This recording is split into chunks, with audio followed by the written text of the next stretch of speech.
नमो भगवते वासुदेवाय। श्रीमद्भागवत दशम स्कंध दशमोऽध्याय।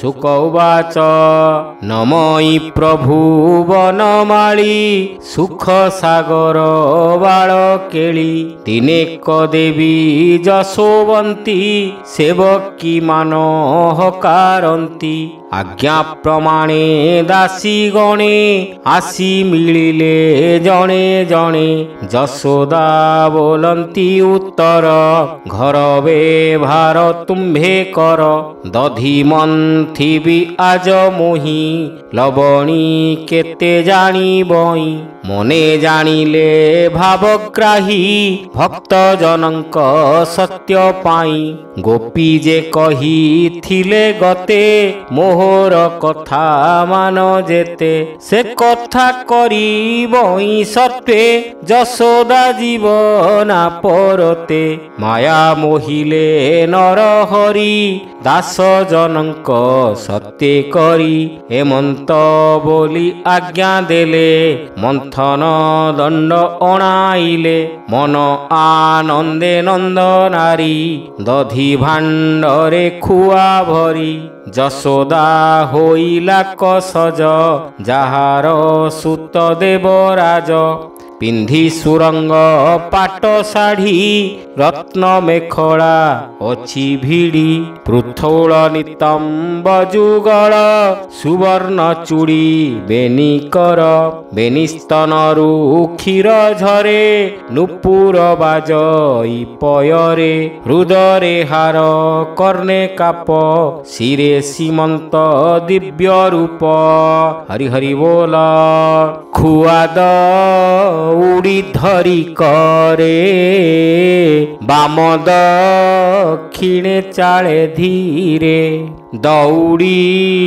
टाणीबार डरे वस्त्र न रहे देवी शिरे कबरी फिटी लोटे तले पुष्प पड़ती माळे माळे हृदय कंपंती पयोधर कंकण नाद बेनिकर मुखे शोभित श्रम झाड़ रंग धरे सुकोपल दधी मंथई मन तो से कृष्ण मिलिले तार पासे स्तन्य पीबा आसे हरि जननी वस्त्र करे धरी देखी जशोदा कोप भर कृष्ण को बोलंती उत्तर जाओ न धर एते बेले पछे घेनी भी तोते कोले सुनी कांदंती बनमाली देखी जशोदा देई गाली कृष्ण को कराइले तूनी सुस्वरे करी गीत ध्वनि बाळुत काळू जेते जानी सुमरी गाए नंदराणी कोइली छंदे गाई गीत सुनी कांदंती गोपीनाथ हस्त बढ़ाई गोपीनाथे खुआ धइले बाम हस्ते जशोदा न पारिला चाली कोले धइला बनमाली स्तन्य पियाई तो समन श्रीमुखे देला कचुंबन सुण परीक्ष एक चित्त हेमंत होई विपरीत चुली रे बसी थिला क्षीर चाहिले प्रभु चक्रधर तक्षणे पड़िला उतुरी देखिला जशोदा सुंदरी कृष्ण को पकाइला तले अज्ञान मोह माया भोले धामई करे जल घेनी पड़ी कांदंती अंतर्जामी कोप बसिला कृष्णंकर दंते कामुड़िले अधर उठिले भव सुखदाता घरु आनिले शिलपूता पिटिले दधी भांडे नेई भाजी गोरस गला बही ता देखी गोविंद कातरे ଲୁଚିଲେ ଗମ୍ଭୀରି ଭିତରେ। ଘରେ ଲବଣୀ ଥିଲା ଯେତେ ସବୁ ଖାଇଲେ ବେନି ହସ୍ତେ। କ୍ଷୀର ଉତାରି ଗୋପବାଳି ପୁଣି ମନ୍ଥନ ସ୍ଥାନେ ମିଳି। ଦେଖି ଚକିତ ଗାଲେ ହସ୍ତ ଏଡ଼େ କରମ କଲା ସୁତ। ବାଳୁତ କାଳୁ ଏଡ଼େ କୋପି ସତ କହନ୍ତି ମୋତେ ଗୋପି। ତାହାଙ୍କୁ ନିନ୍ଦିଲି ମୁଁ କୋପେ ଏବେ ତ ଦେଖିଲି ସ୍ୱରୂପେ। ଆଜ କରିବି ପ୍ରତିଫଳ ଗୋପିଏ ଛାଡ଼ନ୍ତି ଚହଳ। ବଢ଼ିଲା କହୁ କହୁ କୋପ ଯଷ୍ଟି ପ୍ରହାରେ ଯେହ୍ନେ ସର୍ପ। ହରି ହରି ବୋଲ। ଛାଟ ଲୁଚାଇ ପଛ ଭାଗେ ମିଳିଲା ଗମ୍ଭୀର ଲାଗେ। ଦ୍ୱାରେ ଚାହିଁଲେ ଦେବୀ ଧୀର ଦେଖିଲେ ପ୍ରଭୁ ଦାମୋଦର। ରୋଳ ଉପରେ ଗୋପୀନାଥ ଶିକା ଧରିଣ ବାମ ହସ୍ତ। ଶିକାରେ ଥିଲା ଯେ ଲବଣୀ କୃଷ୍ଣ ତା ବେନି କରେ ଆଣି। ମାର୍ଜାରି 5-7 ମେଳେ ଲବଣୀ ଖାନ୍ତି କୁତୁହଳେ। ଦ୍ୱାରକୁ ଚାହିଁ ଚକ୍ରଧର ଭଏ କମ୍ପନ୍ତି ଯେହ୍ନେ ଚୋର। ଦେଖି ଯଶୋଦା ପରଜ୍ୱଳି ଯଷ୍ଟି ଉଞ୍ଚାଇ ଦେଲେ ଗାଳି। ଆଜ କରିବି ଖଣ୍ଡ ଖଣ୍ଡ ଛାଟେ ପିଟିବି ତୋର ପିଣ୍ଡ। ଦେଖି ଚକିତ ଭାବଗ୍ରାହୀ ରୋଳୁ ପଡ଼ିଲେ ବେଗେ ଡେଇଁ। କୃଷ୍ଣ ପଳାନ୍ତି ଭୟ ଘେନି ପଛେ ଗୋଡ଼ାନ୍ତି ନନ୍ଦରାଣୀ। ପଳାନ୍ତି ପଛକୁ ଅନାଇ ପଛେ ଅଯଶୋଦା ଛନ୍ତି ଧାଇଁ। ଯାହାର ନାହିଁ ଆଦି ଅନ୍ତ ଧ୍ୟାନେ ଚିନ୍ତନ୍ତି ମୁନି ସନ୍ଥ। ତାହାଙ୍କୁ ପୁତ୍ର ପ୍ରାୟ ମଣି ପଛେ ଧାମଇ ଗୋପାଳୁଣୀ। ପୃଥୁ ନିତମ୍ବ ପୟୋଧରେ ଗୋଡ଼ାଇ ନ ପାରଇ ଖରେ।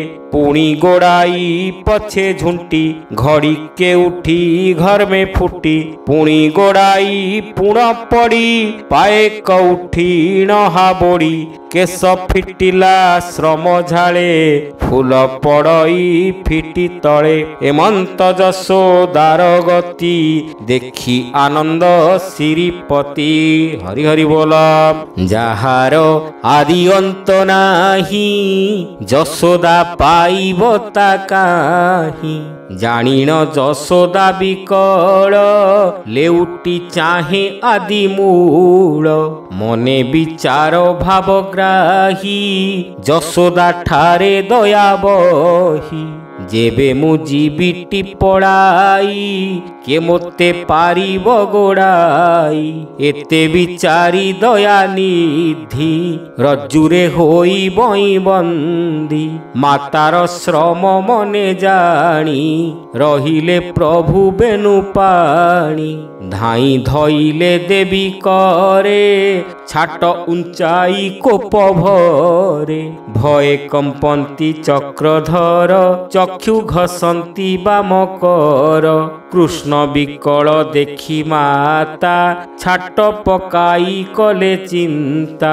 ବୋଲଇ ବାନ୍ଧିବି ଏହାରେ ବ୍ୟାପାର କରୁଥିବି ଘରେ। ରୋଳେ ଖଟାଇଥିବି ନୀତି ଏଣେ ନଥିବ ମୋର ଭୀତି। ଏତେ ବିଚାରି ନନ୍ଦନାରୀ ରୋଳ ଆଣିଲା ବେଗ କରି। ଦୌଡ଼ି ଦେଖି ମାତା ହାତେ କାନ୍ଦନ୍ତି ପ୍ରଭୁ ଗୋପୀନାଥେ। ଅଣ୍ଟାରେ ଯୋଚିଲା କନେଇ ବେନି ଅଙ୍ଗୁଳ ନ ଅଣ୍ଟଇ। ତକ୍ଷଣେ ଦୀର୍ଘ ରଜ୍ଜୁ ଆଣି ନେଇ ଯୋଖିଲା ନନ୍ଦରାଣୀ। ଯୋଖନ୍ତେ ପୁଣି ସେ ତୁଟିଲା ବେନି ଅଙ୍ଗୁଳ ନ ଅଣ୍ଟିଲା। ପୁଣି ଯୋଖିଲା ଖଣ୍ଡ 2 ବେନି ଅଙ୍ଗୁଳ ନ ଅଣ୍ଟଇ। ପୁଣି ପଶିଲା ଘରେ ଯାଇ ଦୌଡ଼ି ଆଣେ କନ୍ଧେ ବହି। ଏମନ୍ତେ ଘରେ ଯେତେ ଥିଲା ଯୋଖନ୍ତେ ପୁଣି ନ ଅଣ୍ଟିଲା। ସାହି ପଡ଼ିଶା ଯେତେ ଘର ଦୌଡ଼ି ଆଣେ କୋପ ଭର। ତାହା ଯୋଖିଲା ବେଗେ ନେଇ ଦେଖିଲା ପୁଣି ନ ଅଣ୍ଟଇ। କେବେ ନ ପାରିଲା ବାନ୍ଧି କର ଚରଣ ତଳେ ରୁନ୍ଧି। ଗୋପୀ ଅଇଲେ ତାହା ଶୁଣି ଯଶୋଦା ବାନ୍ଧେ ପୁଣ ପୁଣି। ଗୋପୀ ହସନ୍ତି ତାହା ଚାହିଁ ସମସ୍ତେ ମୁଖେ ବସ୍ତ୍ର ଦେଇ। ଏକ ଆରେକ କରତାଳି ମାରନ୍ତି ହୋଇ କୁତୁହଳି। ବୋଲନ୍ତି ପରିହାସ ବାଣୀ ଦୌଡ଼ି ନ ପାରିଲୁ ଆଣି। ରାଣୀ ବୋଲାଅ ଗୋପପୁରେ ନାନା ଭଣ୍ଡାର ତୋର ଘରେ। ଦୌଡ଼ି ନାଇଁ ତୋ ଭୁବନେ ବାଳକ ବାନ୍ଧିବୁ କେଶନେ। ଶୁଣି ଯଶୋଦା ଲାଜ ପାଇ ରହିଲା ଭୂମିକୁ ଅନାଇ। ସଂକୋଚେ ହୋଇ ଜର ଜର କାତରେ କମ୍ପଇ ଶରୀର। ହରି ହରି ବୋଲ। କେଶବସନ ଅସମ୍ଭାଳ ଖୋସାରୁ ଖସେ ଫୁଲମାଳ। ଯଶୋଦାଶ୍ରମ ଦେଖି ହରି ନିଜ ବନ୍ଧନେ ମନ କରି। ତକ୍ଷଣେ ଦୌଡ଼ି ଅଣ୍ଟିଲା କୃଷ୍ଣଙ୍କୁ ରୋଳେ ଖଟାଇଲା। ଯେ ହରି ତିନି ଗୁଣେ ଛନ୍ଦି ସଂସାର କରିଅଛି ବନ୍ଦୀ। ତାଙ୍କୁ ବାନ୍ଧିଲା ନନ୍ଦରାରୀ ପୂର୍ବେ ଅନେକ ତପ କରି। ମାତାଙ୍କୁ ଯେତେ ଦୟା କଲେ ବ୍ରହ୍ମା ଶଙ୍କରେ ନ ପାଇଲେ। କମଳା ସେବେ ପଦ୍ମପାଦ ସେହି ନ ପାଇଲା ପ୍ରସାଦ। ଭକତ ଜନେ ଯେତେ ଦୟା ଜ୍ଞାନୀ ପାଇବେ କାହିଁ ତାହା। ଜନନୀ ବାନ୍ଧିଗଲା ରୋଳେ ଜାମଳା ଅର୍ଜୁନର ତଳେ। ଗୃହ ବ୍ୟାପାରେ ଦେଲା ମନ ଏବେ ତୁ ଶୁଣ ହୋ ରାଜନ। କୃଷ୍ଣ ଚାହିଁଲେ ବୃକ୍ଷ ଦୁଇ ବିଚାର କଲେ ଭାବଗ୍ରାହୀ। ପୂର୍ବେ କୁବେର ବେନି ସୁତେ ବୃକ୍ଷ ହୋଇଲେ ଭୋଳ ଚିତ୍ତେ। ନାରଦ ତହୁଁ ସାପ ପାଇ ଅନେକ କାଳୁଛନ୍ତି ରହି। ସେ ମୁନି ବୋଲିଛନ୍ତି ଯାହା ଅବଶ୍ୟ କରିବି ମୁଁ ତାହା। ଏତେ ବିଚାରି ବନମାଳୀ ରୋଳ ଟାଣିଲେ ପାଦ ଚାଳି। ମିଳିଲେ ବେନି ବୃକ୍ଷ ତଳେ ଟେକି ଚାହିଁଲେ ବେନି ଡୋଳେ। ସେ ହରି ଚରଣ ପଙ୍କଜ ସୁଜନ ଜନେ ନିତ୍ୟ ଭଜ। ଏହା ଶୁଣନ୍ତେ ନର ନାରୀ ହେଳେ ତରିବେ ଭବବାରୀ। ଶ୍ରୀକୃଷ୍ଣ ବାଳକ ଚରିତ କହଇ ଦାସ ଜଗନ୍ନାଥ। ହରି ହରି ବୋଲ। ଇତି ଶ୍ରୀମଦ୍ଭାଗବତେ ମହାପୁରାଣେ ପାରମହଂସ୍ୟାଂ संहितायां दशमस्कन्धे यशोदादधिमन्थने जामलार्जुन दर्शने नाम 10 अध्याय।